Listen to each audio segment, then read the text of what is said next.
St. Kitts to Edith Vera and William J.E. Butler on July 14, 1924. She and her mother came to Nevis when she was but a child and made her home at Bath Village. She was the second of 5 children.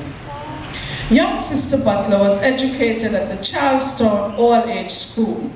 She excelled in her studies and took up teaching assignment at 16 years old. She pursued the teaching profession through colleges at Barbados, Canada, and the United Kingdom. She went through her educational paces with flying colors. Here on Nevis, she taught in all of the primary schools, becoming head teacher to 3 of them. Such schools, Gingerland, that's the Gingerland School behind the Methodist Church, Lowlands, and Whitehall. It is then to be said that all of Nevisian students passed through her hands at some time. The reflections on those days and her work as a teacher are that she carried herself and her profession with regal zeal, buoyed by her strong faith in God and her abiding love for the advancement of her people. Stories abound of how she went out of her way to assist students, especially those whose parents could not afford to send them to school, and feed them while there. She was a community worker who gave of herself to the Lord, the Wesleyan Holiness Church, and the people of Nevis, particularly those of the Bath Village community, whom she lived among all her life. Sister Butler gave her heart to the Lord at a very tender age. She enlisted in the Lord's service and carried the banner of Christianity with missionary zeal. She was everything in the Wesleyan Church, at Charlestown, and the wider Wesleyan family. Indeed, the only position she did not hold was that of pastor. Her devotion to and conduct of Christianity was a beacon and storied encouragement to those who knew her and whom she has predeceased. Sister Butler was born in a musical family and made the piano her household accompaniment. She played, taught, and conducted many pianoforte. Her church, her students from far and wide, and the community of Bath and Greater Nevis benefited from her sterling contribution to music. What is more was her pleasing personality and the regal approach to her work of love.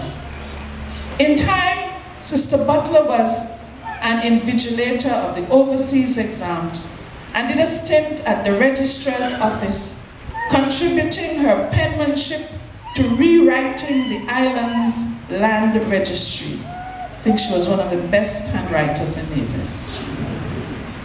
Our sister was for many years an electoral official as a presiding officer and registration officer. She was once a poultry and small animals farmer. Whatever our sister found to do, she did with all her might, as unto the Lord and not unto men. She was decidedly honest in all of her dealings and carried out her tasks with godly aplomb. She was founder and president of the Mental Health Association of Nevis and was secretary, I think it was secretary until her death. She was a pioneer. She was a pioneering work. This was a pioneering work, as persons are only just waking up to this creeping disease. Our sister was able to educate, inform, and set up the institution to help her people. She single-handedly raised 3 Nevisian girls and was a mother to them. Praise the Lord. One of them has predeceased her, The others tell a story of devotion, decency, decorum, buoyed by winsome personality. Many more of her siblings and their children can attest to these qualities as they visited her from time to time.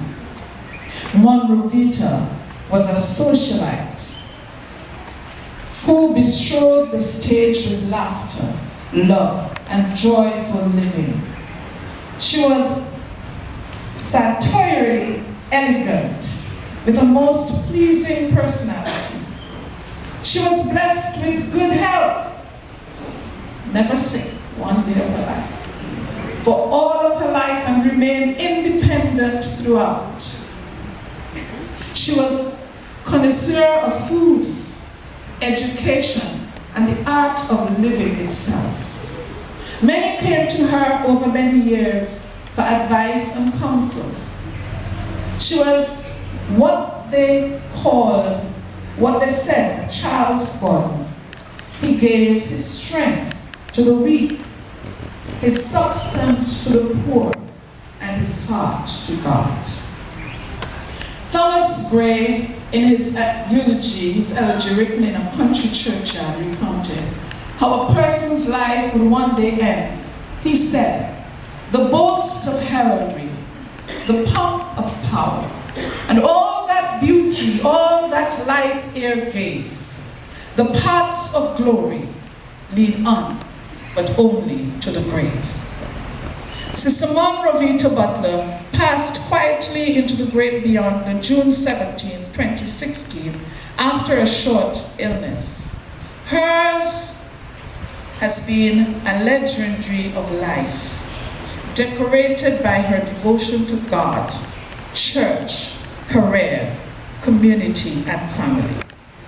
Her passing has left a void in the many lives and people she touched. It also creates an opportunity to those of us left behind to follow suit. In the Psalm of Life it is written, "Lives of great men all remind us we can make our lives sublime, and departing leave behind us footprints of the sands of time." Our sisters' footprints and handprints loom large. We are confident in God's faithfulness that she will have her due reward. Fare thee well, Mon Rovita.